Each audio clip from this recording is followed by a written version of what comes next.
Okay, tonight is the 28th of August 2011, and this is the second night we are speaking on the Dhammapada.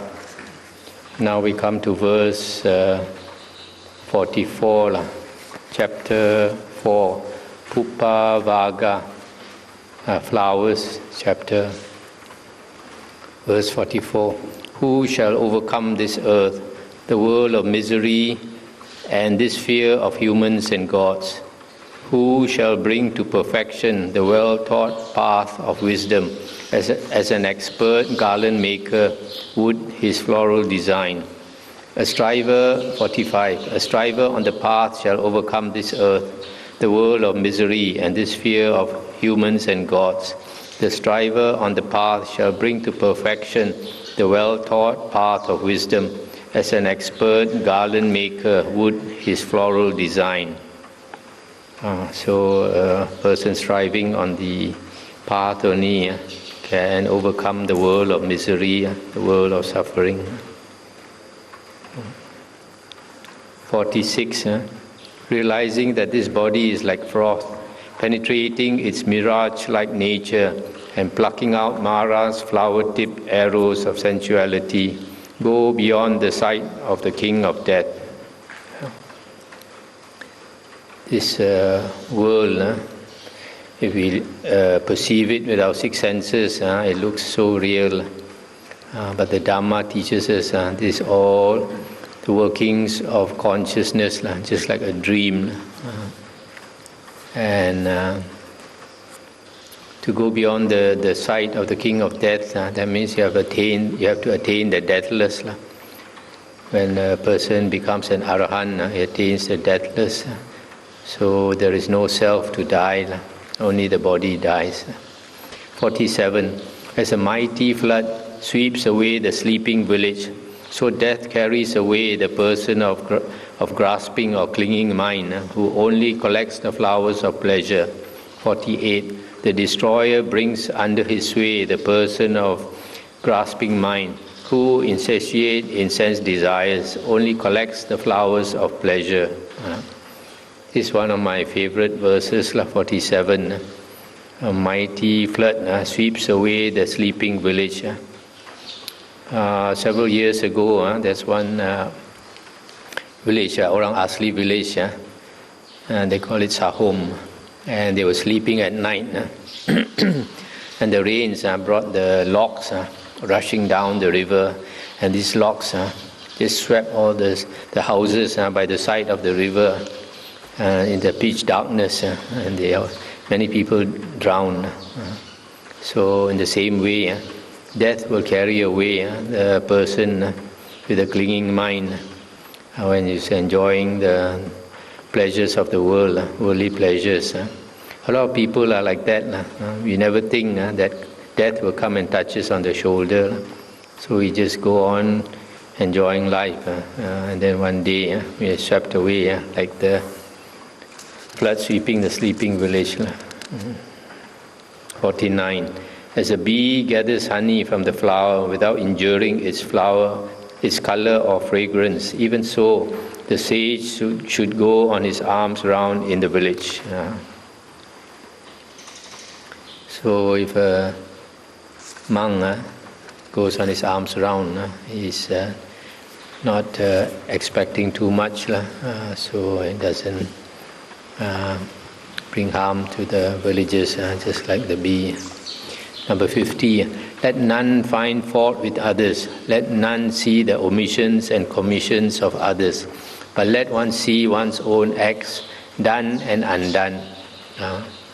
It's very common for people to always look at other people's faults. But the Buddha always tells us to look at our own faults.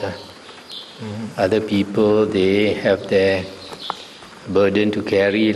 We have our burden to carry, to correct ourselves, to improve ourselves.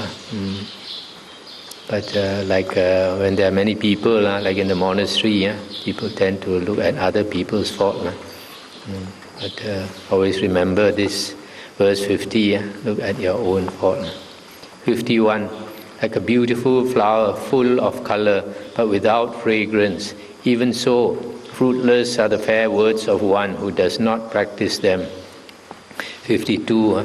Like a beautiful flower full of color and also fragrant, even so fruitful are the fair words of one who practices them. So it's very important to walk the talk, as they say. Whatever we say, we should practice it. Otherwise, you become a hypocrite. Number 53. As from a great heap of flowers, many garlands can be made. Even so, should many good deeds be done by one born a mortal. So when we come into this human life, a lot of people, we lead a very selfish life. And at the end of life, we regret, we are remorseful. Good life is one where we not only benefit ourselves, we benefit as many people as we can.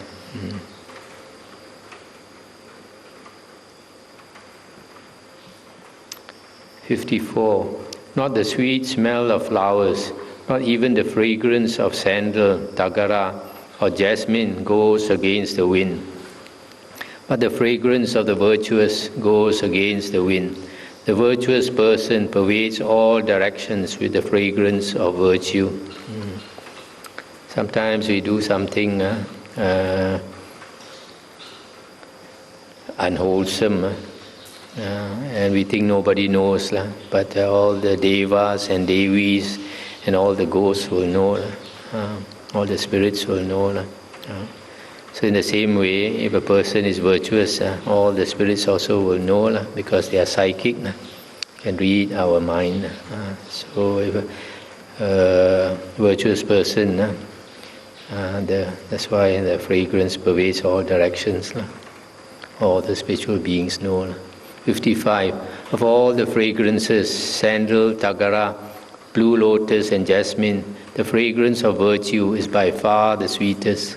56. Faint is the fragrance of tagara and sandal, but the fragrance of the virtuous is excellent, wafting even among the gods. So even the gods also know if a person is virtuous. 57. Mara never finds the path of the truly virtuous, who abide in vigilance and are freed by perfect knowledge. If a person is freed by perfect knowledge, that means he becomes an arahant. So when he passes on, then the consciousness stops. Then Mara will try to find where the arahant is reborn, but he can never find, because the consciousness of the arahant doesn't take rebirth. This is found in our suttas. I think there were 2 arahants who passed away, and different times. And the Buddha went to see, and then after that the Buddha told his disciples, "You look in the distance, a black cloud flying here and there." And they say, "Yes, they see." And then the Buddha said, "That is Mara trying to find the consciousness of the arahant." But the Buddha said he can never find, because the consciousness has stopped. 59. The consciousness has stopped means the dream has stopped, the dream of life. 58 to 59. As upon a heap of rubbish in the roadside ditch blooms a lotus, fragrant and pleasing, even so, on the rubbish heap of blind worldlings, the disciple of the Supremely Enlightened One shines resplendent in wisdom. Another example the Buddha gave is like in a pond, lotus. Although the lotus takes root in the mud, but the flower goes above the mud, goes above the water, and blooms. So even so is a person who becomes enlightened. Chapter 5. Bala Vaga, the fool. 60. Long is the night to the sleepless. Long is the league to the weary. Long is worldly existence to fools who know not the good Dhamma. And we cannot sleep at night. The hours seem to go by so slowly as we toss and turn on the bed. So when a person is tired also, the league here in Pali is the yojana. It's supposed to be 10 kilometers distance. So if you're very tired, you have to walk another 10 kilometers. You find it very tiresome. So similarly, when we turn in samsara and we suffer, then samsara is very long. When you understand the Dhamma, you get right view, then you're on your way out. 61. Should a seeker not find a companion who is his better or equal, let him resolutely pursue a solitary course. There is no fellowship with a fool. So on the spiritual path, if we have a companion who is better than us, more advanced spiritually or equal to us, then we can discuss Dhamma. We don't want to associate with fools, wasting our time. 62. The fool worries, thinking, I have sons, I have wealth. Indeed, when he himself is not his own, whence are sons, whence is health? A lot of people now, we have property, a lot of people have property, have children and all that. So it keeps worrying about the children, keeps worrying about the property. But the Buddha says, even your own body doesn't belong to you. How can your sons and your property belong to you? They are all on loan to us. If our karma is good, we have more things to use. But not a single thing belongs to us. It's only for us on loan to use because of our good karma. And then after a few more years, we will pass on. I have to leave it all behind. We cannot even bring our body with us. How can we bring all our property? 63. A fool who knows his foolishness is wise, at least to that extent. But a fool who thinks himself wise is called a fool indeed. Some people, they are not so smart. At least they acknowledge they are not so smart.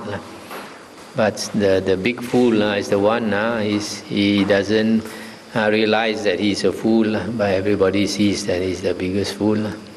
64. Though all his life a fool associates with a wise man, he no more comprehends the Dhamma than a spoon tastes the flavor of the soup. 65. Though only for a moment a discerning person associates with a wise man, quickly he comprehends the Dhamma just as the tongue tastes the flavor of the soup.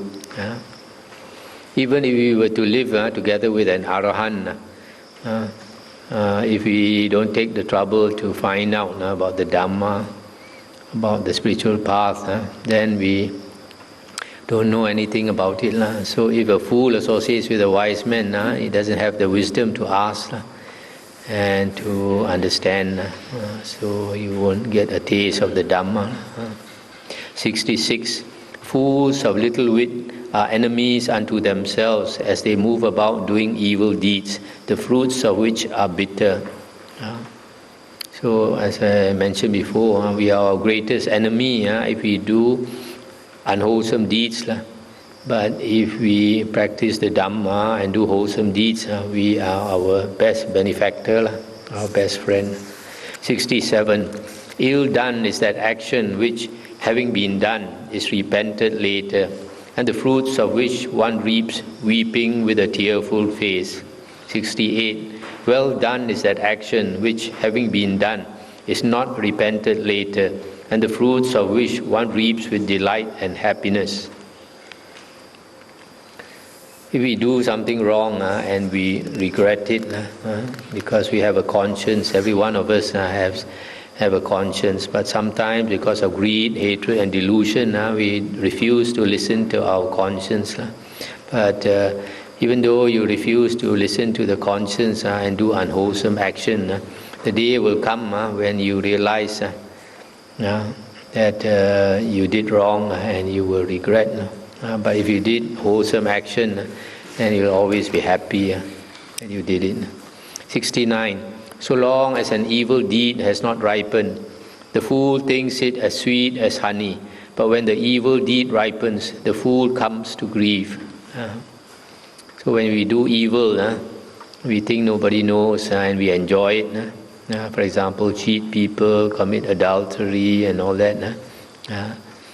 And we are enjoying the fruits of it.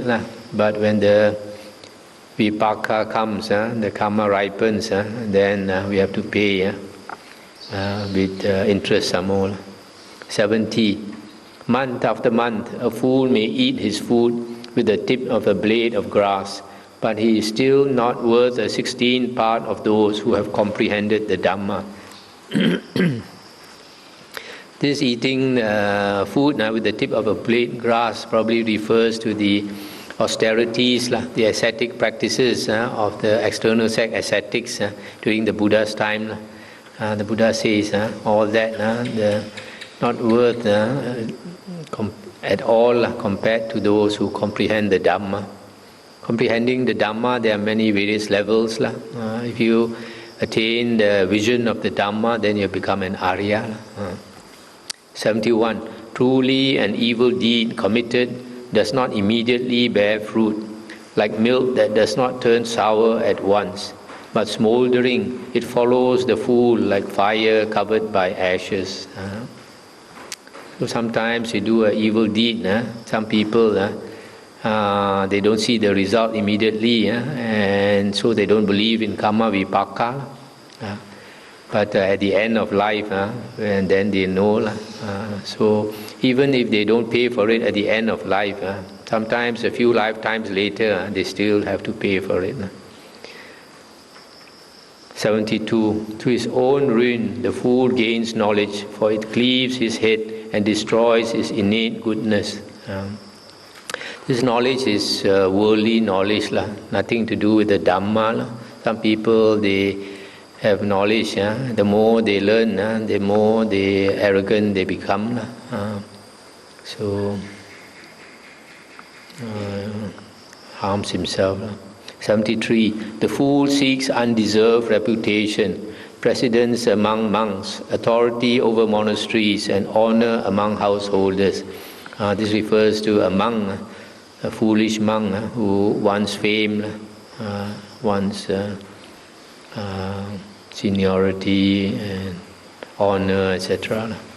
74. Let both laymen and monks think that it was done by me in every work great and small. Let them follow me. Such is the ambition of the fool. Thus his desire and pride increase. This similarly is about the foolish monk who wants recognition, who wants fame and all that. 75. One is the quest for worldly gain, and quite another is the path to Nibbana. Clearly understanding this, let not the monk, the disciple of the Buddha, be carried away by worldly acclaim, but develop detachment instead. So here it's talking about the monk. Sometimes monks wear the robe and they forget that the duty is to practice the spiritual path. They get carried away by fame. And then there are some monks, they do a lot of worldly things. Now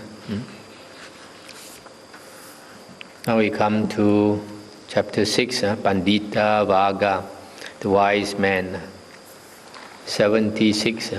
If one finds someone who points out faults and who reproves, one should follow such a wise and sagacious person as one would a guide to hidden treasure.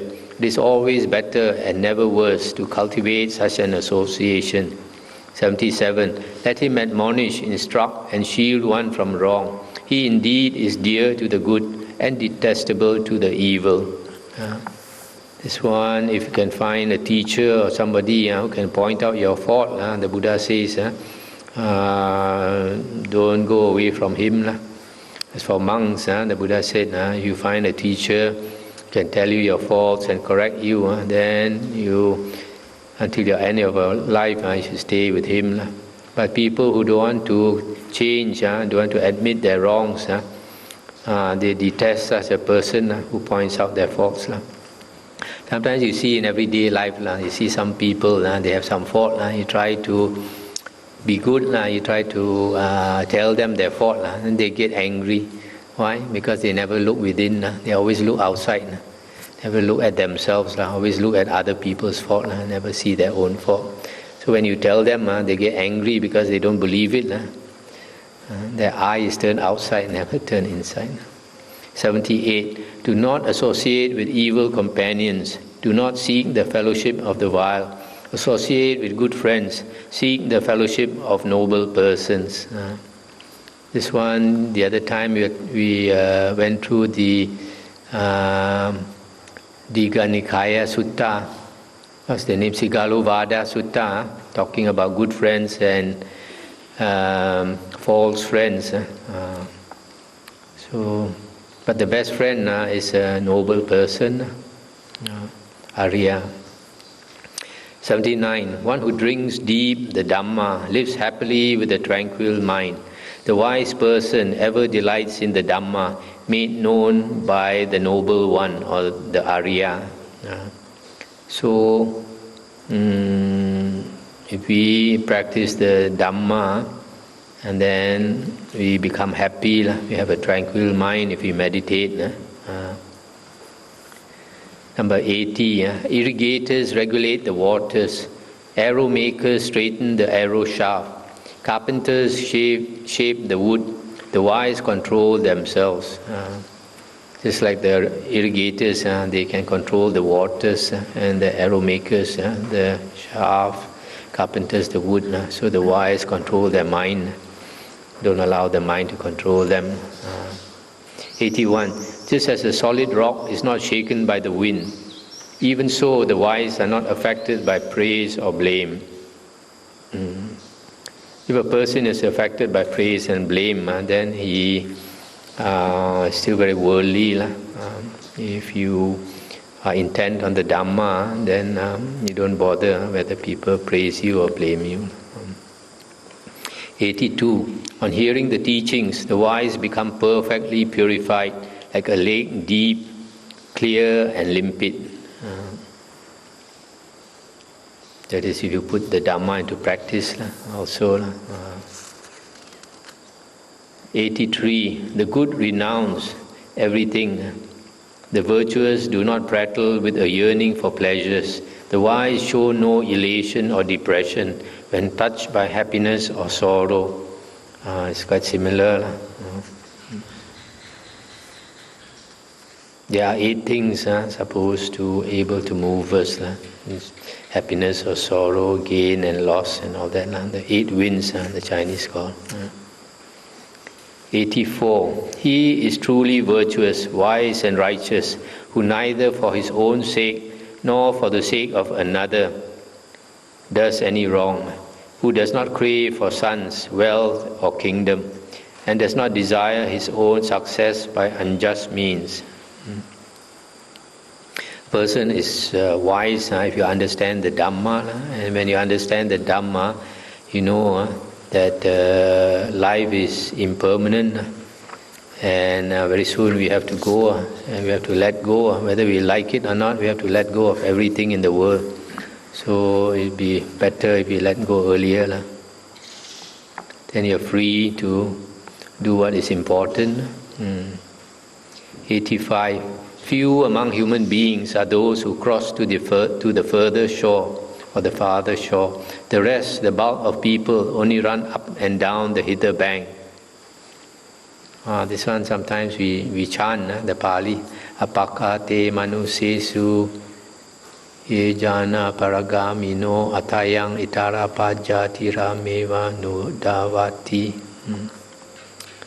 So 86. But those people who act according to the perfectly taught Dhamma will cross the realm of death, so difficult to cross. So the bulk of human beings, we are all on this side of samsara.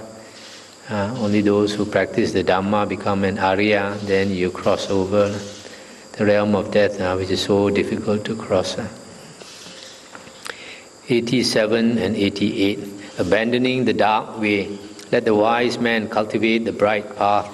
Having gone from home to homelessness, let him yearn for that delight in detachment, so difficult to enjoy. Giving up sensual pleasures with no attachment, the wise man should cleanse himself of defilements of the mind. When a person goes forth into homelessness, there is a lot of difficulty, but most of this difficulty is physical suffering. And then if he practices meditation and attains tranquility of mind, one-pointedness of mind, then he attains mental happiness. So that mental happiness more than pays for that physical suffering. 89. Those whose minds have reached full excellence in the factors of enlightenment, who, having renounced attachments, rejoice in not clinging to things, rid of asavas, glowing with wisdom, they have attained nibbana in this very life. So one who practices the bojjhangas, the factors of enlightenment, and then he attains liberation, that is attaining nibbana in this very life. Sometimes people think of nibbana in terms of the afterlife, but nibbana is attained in this life itself, can be attained. Now I come to chapter 7, Arahanta Vaga, on the Arahant or the perfected one. 90. The fever of passion does not exist for one who has completed the journey, who is sorrowless and wholly set free and has broken all ties. This Arahant has no more passions. Passions referring to anger, lust, and all that. 91. The mindful ones exert themselves. They are not attached to any home. Like swans that abandon the lake, they leave home after home behind. So a person who has attained liberation, anywhere he goes, he's not attached to the place. So he moves from place to place without any attachment. 92. Those who do not accumulate and are wise regarding food, whose object is the signless, the unconditioned freedom. Their track, like that of birds in the air, cannot be traced. Those whose asavas are destroyed and who is not attached to food, whose object is the signless, the unconditioned freedom. His path, like that of birds in the air, cannot be traced. The Arahant, he has no more self, so cannot be traced. 94. Even the gods hold dear the steadfast one, whose senses are subdued, like horses well trained by a charioteer, whose pride is destroyed, and who is free from the asavas. We saw before in the Digha Nikaya that these devas from far away, they come. They know there's an Arahant, they pay respect to the Arahant. From high up in the sky, and they'll bow down to the Arahants. 95. There is no more worldly existence for the steadfast one, who, like the earth, resents nothing, who is as firm as a high pillar and as pure as a deep pool free from mud. 96. Calm is his thought, calm his speech, and calm his deed, who, truly knowing, is wholly free, perfectly tranquil and steadfast. So one refers to the Arahant. Like the earth resents nothing. This earth, in the Sutta, the Buddha says, if you spit on the earth, it's not. It doesn't. The earth doesn't feel anything. If you burn the earth also, the earth doesn't complain. So in the same way, the Arahant is unmoving. 97. The man who is without blind faith, who knows the uncreate, who has severed all links, who has destroyed all causes, and who has thrown out all desires, he truly is the most excellent of men. And this also refers to the Arahant, who knows the uncreate.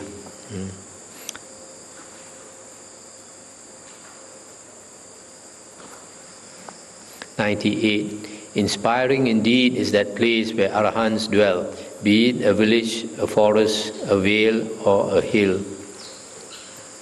Wherever Arahants dwell, that place is peaceful, according to, I think, another sutta.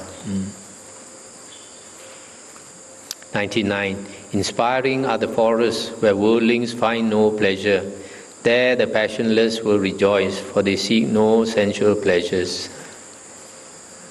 In the forest, where the animals abound, you don't have the normal things that human beings enjoy, worldly pleasures. So worldly people don't like to go to such a place. But those on the spiritual path, they like such quiet places.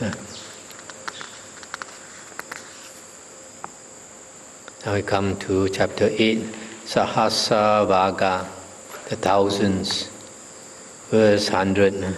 Better than 1,000 meaningless words is one meaningful word, hearing which one attains peace. 101. Better than 1,000 meaningless verses is one meaningful verse, hearing which one attains peace. 102. Better than reciting 100 meaningless verses is the reciting of one verse of Dhamma, hearing which one attains peace. So, like we do chanting, it is important to understand the meaning of the chants. If you don't understand, then it's no benefit to chant. So that's why some monks they prefer to chant in the local language.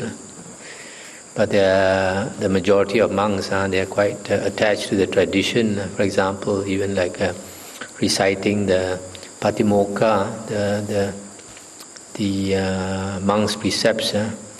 Most Theravada countries, we still chant in the Pali.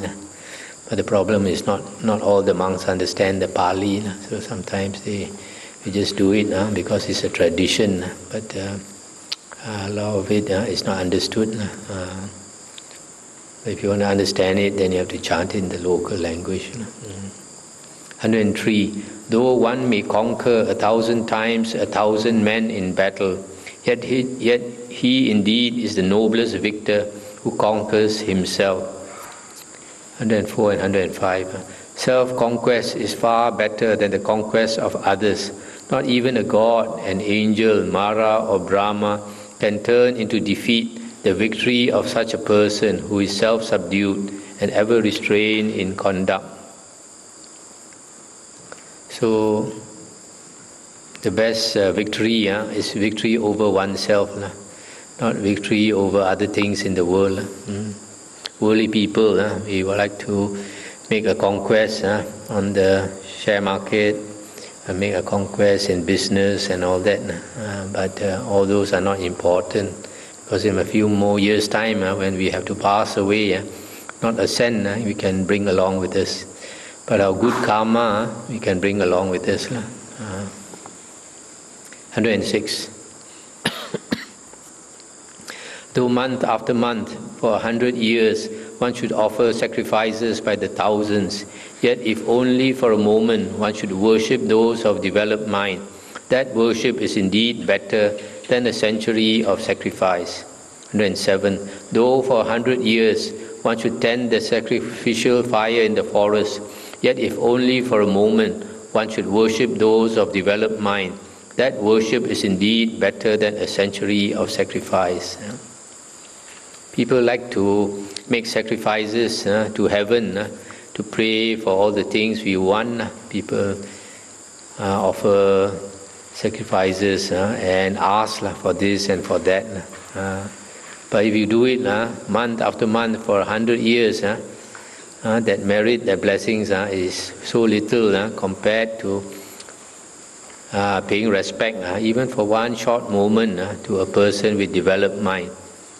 This person with developed mind can refer either to a person who has attained jhana or a person who is an Arya. In the suttas, it is mentioned that if you do a wrong to ordinary person, the vipaka is a certain amount. But if you do a wrong to a person who is passionless, meaning a person who has attained jhana, he has subdued his passions, then the offense is much, much bigger. For example, even doing dana, the Buddha said, if you do dana to, for example, a human being who has no sila, no precepts, no moral conduct, you can get back, you expect to get back about 1,000 times what you gave.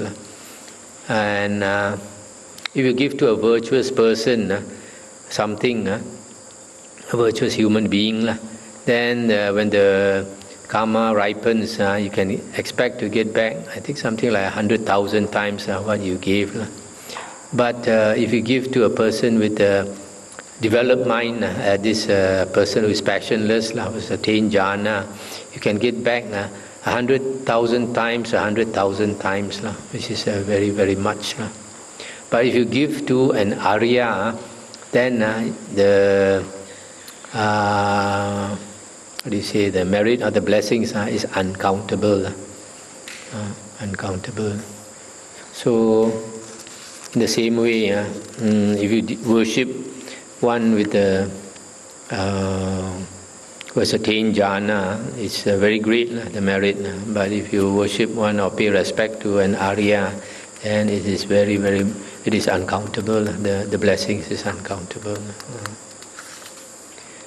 Verse 108. Whatever gifts and oblations one seeking merit might offer in this world for a whole year, all that is not worth 1/4 of the merit gained by revering the upright ones, which is truly excellent.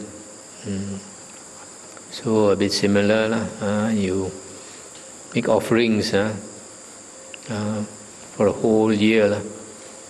It cannot compare to being respectful to upright ones. These upright ones can mean those who practice the Dhamma, and can mean the Aryans. 109. To one ever eager to revere and serve the elders, these 4 blessings accrue: long life and beauty, happiness and power. Ayuvano sukhang balang. This is often in our chants. So if you respect and serve those who are worthy of respect, those who are considered here elders, then you obtain. Ayu is long life, Vano is beauty, Sukha is happiness, and Balang is strength or power. 110. Better. These 4 things are also when in the suttas is mentioned that if you make constant offerings to renunciants, food offerings, you can get these 4 things also. 110. Better it is to live one day virtuous and meditative than to live 100 years immoral and uncontrolled. 111. Better it is to live one day wise and meditative than to live 100 years foolish and uncontrolled. 112. Better it is to live one day strenuous and resolute than to live 100 years sluggish and dissipated. 113. Better it is to live one day seeing him rise and fall, that means impermanence, than to live 100 years without ever seeing rise and fall or impermanence in the world. 114. Better it is to live one day seeing the deathless than to live 100 years without ever seeing the deathless. 115. Better it is to live one day seeing the Supreme Dhamma than to live 100 years without ever seeing the Supreme Dhamma. Here, seeing the Supreme Dhamma means understanding the Dhamma. Sometimes when you understand the Dhamma and you get right view, sometimes it is called Dhamma Chakku, and that is translated as the eye of the Dhamma or the vision of the Dhamma. So here is referring to seeing the Dhamma. That's what it means, understanding the Dhamma. So if we live all our lives and we don't practice a spiritual path, that is a wasted life. Better if you even live one day rather than 100 years. It will be a more benefit to you because you go for a better rebirth. That to waste 100 years enjoying all the worldly pleasures, all the human pleasures, and then pay for it in tears in the next lifetime. So as we mentioned, I think last night, that if a person does not practice the spiritual path, he's considered dead, as good as dead. Hokkien Hoa Kong Kisi Ka Ho.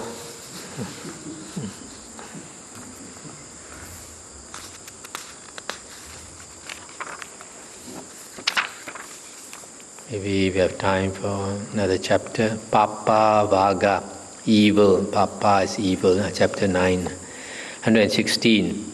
Hasten to do good and restrain your mind from evil. When one is slow in doing good, one's mind delights in evil.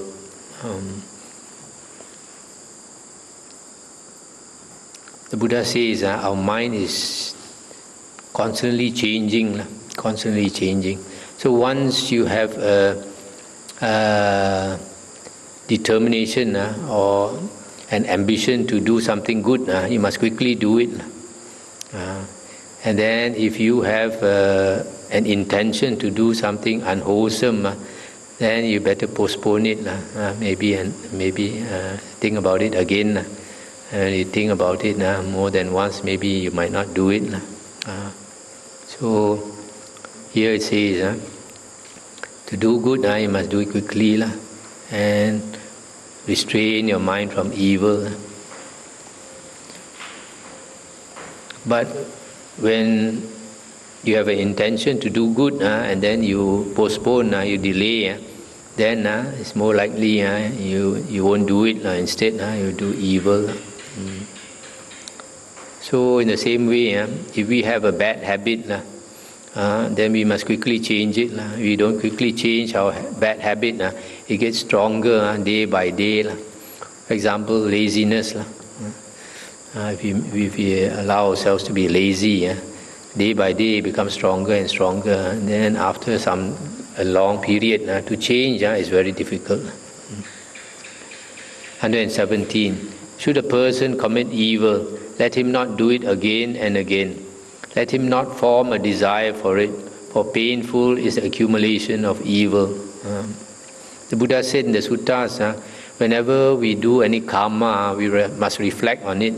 Before we do something, we must reflect whether that karma is skillful or unskillful. Skillful means it is beneficial to us or beneficial to others. And unskillful means it is harmful to us or harmful to others. So if it is harmful, we don't do. If it is beneficial, we do. So if we constantly reflect before you do an action, and also while you are doing an action, and even after you have done an action, it doesn't matter after how long, you reflect on your action, then you always keep improving. If you don't always reflect on your actions, then you become blur. You don't realize whether you did good or you did evil. So it's always good to reflect. So if you know you did evil, don't do it again and again. Sometimes we do something wrong, then we say, maybe we do something wrong to somebody, then he says, sorry. And another day you do it again, and then you say sorry again. But no point. Instead of you don't even have to say sorry. Just don't do it again, and that's the best thing. 118. Should a person do good, let him do it again and again. Let him form a desire for it. For blissful is the accumulation of good. So if we know we do something is good, we should keep doing it. Then we will never regret. Instead, we get a lot of happiness from it. That reminds me, last time, I've said this before, one of the devotees told me, one lady in Penang, she said the mother died of cancer. When she died of cancer, her face was in great pain. But 1 hour after she was said to be clinically dead, the face changed, became very happy and bright, and so you can see that she was going to a good place. Because so this, when we are dying, although the doctor says that this person is dead, it takes another 1 or 2 hours before that person is actually dead. And during this 1 or 2 hours, the mind keeps going. And these last thoughts, we have no control over them. So it depends on your karma. If you have a good heart, you always think of good things. So like this lady, after 1 hour, she had a very happy face, which shows she went for a good rebirth. But if your heart is no good, then you have a frightened face, because you see an evil, woeful place of rebirth.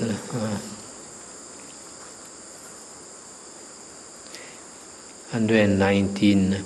It may be well with the evildoer as long as the evil has not ripened, but when it does ripen, then the evildoer sees the painful results of his evil deeds. 120. It may be ill for the doer of good as long as the good has not ripened, but when it does ripen, then the doer of good sees the pleasant results of his good deeds. So it's very easy to do evil because our human tendencies are greed, hatred and delusion. That's our natural tendencies. And we follow our natural tendencies and then we do unskillful karma. But if it has not ripened yet, you think you enjoy life. But when it does ripen, say on your deathbed, then you'll have to... And you'll have a lot of remorse and fear. But if a person does good, sometimes it's difficult to do. But when it ripens, then you... For example, if a person walks a spiritual path, practices a spiritual path, and so sometimes there's a lot of suffering. For example, if a person renounces the first 1 year, or the mind always keeps going back to the home. Always keeps going back to home, so there's a lot of suffering. But if he persists, grit his teeth and bear it, then after a few years, when the karma ripens, especially on the deathbed, then you see the devas coming with a chariot to bring you up to the heavens. 121. Do not think lightly of evil, saying, "It will not come to me. Drop by drop is the water pot filled. Likewise, the fool, gathering it little by little, fills himself with evil." 122. Do not think lightly of good, saying, "It will not come to me. Drop by drop is the water pot filled. Likewise, the wise man, gathering it little by little, fills himself with goodness."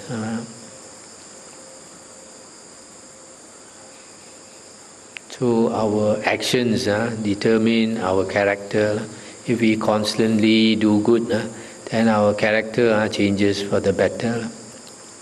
But if you constantly do evil, then your character inside you changes in correspondingly. 123. Just as a trader with a small escort and great wealth would avoid a perilous route or dangerous route, or just as one desiring to live avoids poison, even so should one shun evil deeds. So we should avoid evil deeds like avoiding poison. When you take poison, you will suffer great pain or you will die. Even so, when we do evil deeds, either we suffer great pain in the woeful plains or we die again and again. For example, animals get killed by other animals, are eaten up. Then they are reborn as animals again and get eaten up again and again. 124. If on the hand there is no wound, one may even carry poison in it. Poison does not affect one who is free from wounds. For him who does no evil, there is no ill. So if your hand there's no wound, and there's no open wound, even you carry poison, you are not afraid. So in the same way, if your conscience is clear, even people blame you, even people talk bad about you, you're not affected. You know that you are pure inside. This reminds me last time when I was in Thailand, staying in the forest. We stay alone in the certain areas, and at night, when there's no moon, and it becomes a bit frightening. The dark night, and you can hear the sound of animals, you can hear the sound of the tiger and all that. In such a time, when you examine yourself, and then you realize you have come here to practice with a very noble intention, and your precepts are pure and all that, and that gives you great courage, and you are no more afraid.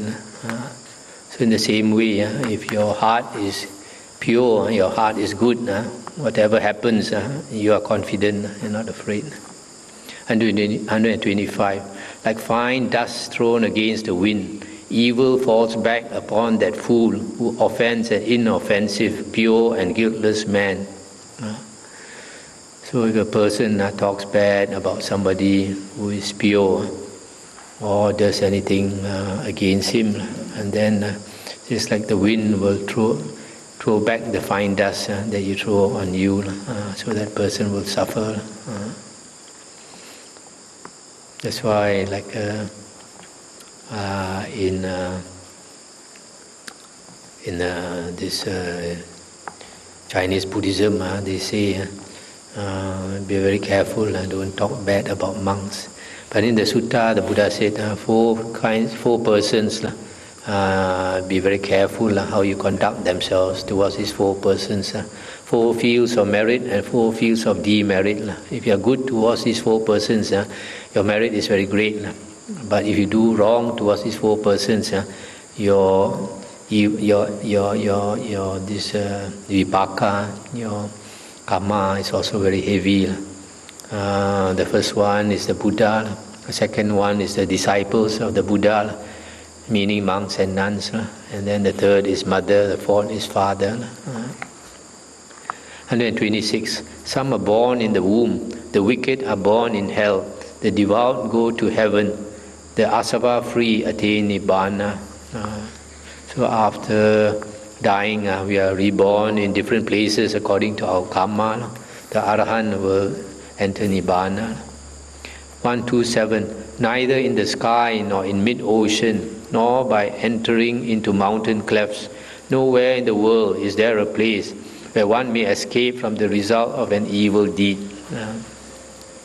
Sometimes you do evil, and for example, the police is chasing the criminal. He wants to go and hide here, hide there. But when karma chases us, there's nowhere we can hide. 128. Neither in the sky nor in mid-ocean, nor by entering into mountain clefts, nowhere in the world is there a place where one will not be overcome by death. A lot of people, we don't want to die. And you find some people, they leave a will after they are dead to embalm their body. There are some people, they pay a lot of money, embalm their body. They hope maybe in 100 years' time people can find a way to revive their body. Okay, we stop here. Anything to discuss? Tonight you're going to have a good sleep. Rain coming, going to be very cold. They did not mention the word Arya and also Jhana. So is that correct understanding? Arya cannot be found outside of Buddhism. One. Secondly, Jhana, but Jhana outside external sect also they do have Jhana side. That's true. This the Buddha says you cannot find an Arya outside the Noble Eightfold Path. So like nowadays Buddhism, a lot of Hinduism, a lot of Hindu teachings were affected by the Buddha. So now you find a lot of Hindu teachings, they incorporate the Buddha's teachings. So if they practice the Noble Eightfold Path, like the Buddha taught, so you can find Arya there also. So it's not just Buddhism, it's wherever the Noble Eightfold Path is found. So does it mean Sama Samadhi, they able to have jhana or samadhi, but without the Buddhism scripture or Dhamma understanding, is that correct to say that Western sect would not be able to have Sama Samadhi? Oh no. Sama Samadhi is defined as the 4 jhanas. So if an external sect, ascetic, attains the 4 jhanas, he has Sama Samadhi. But because he doesn't have the other factors, the other 7 factors, so he cannot become an Arya. Besides Sama Samadhi, in the suttas we find the Buddha talk about Aryan Sama Samadhi. Aryan Sama Samadhi is the 4 jhanas supported by the other 7 factors of the Noble Eightfold Path.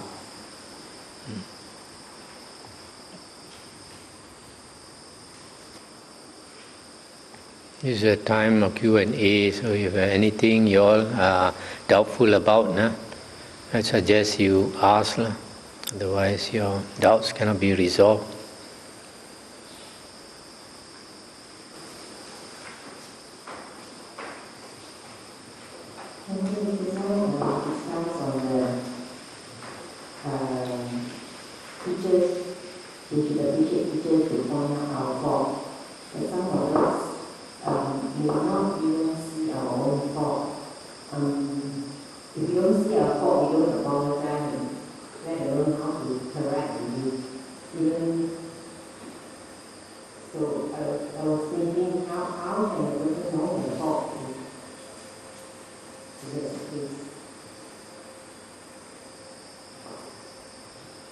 Either the teacher points out his fault, or he sees it himself. If he understands the Dhamma, he practices according to the Dhamma, guided by the Dhamma, he can correct himself. But the teacher will only tell you your fault if he thinks that you are happy to hear it. So if a person is not happy to hear, the teacher won't tell him his fault.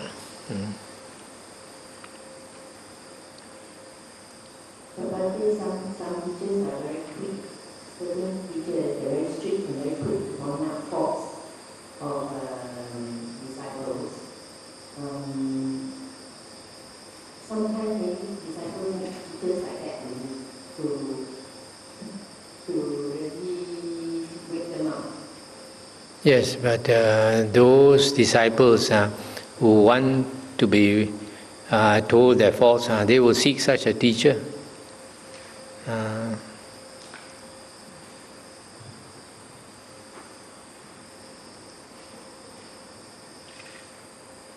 A lot of people, they don't want to go to a strict teacher because they don't want to be told their faults and made to change and all that.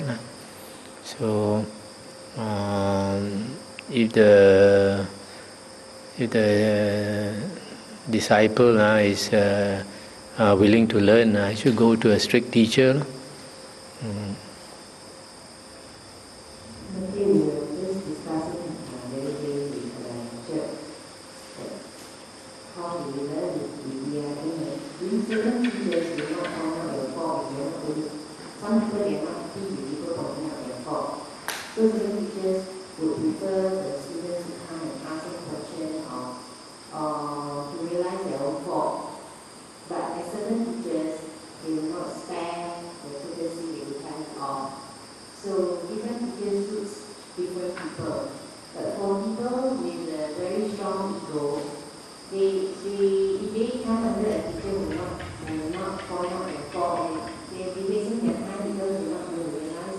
Correct. See, like for me, I'm not one of those who like to point out people's fault. So that's why I say that this is not a training monastery. So it's better for people who want to be trained to go to a strict monastery, like in Thailand, forest monastery, and get some training there, and then come back here. Rather not have new disciples, because I find sometimes a lot of people they are so far off from the training that it's too difficult to change them. And I'm here, we don't have the time, we are so short of manpower, we don't have the time, we don't have the inclination to teach also. So it's better young monks go elsewhere to train. It's more for matured people, this monastery.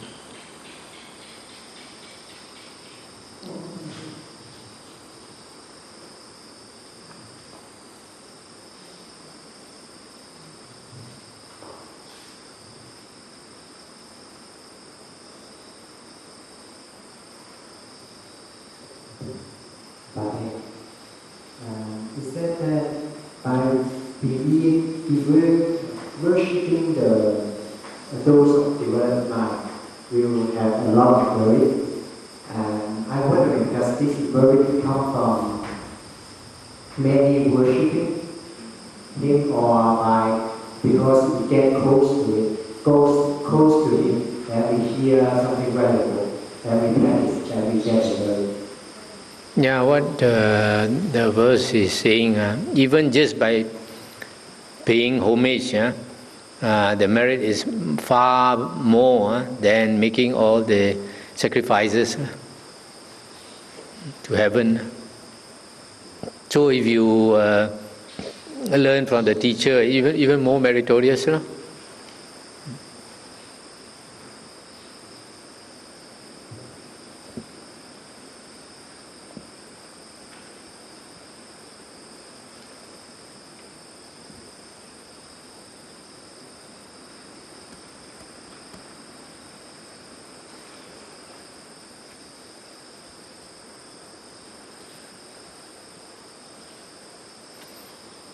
Okay, there's nothing.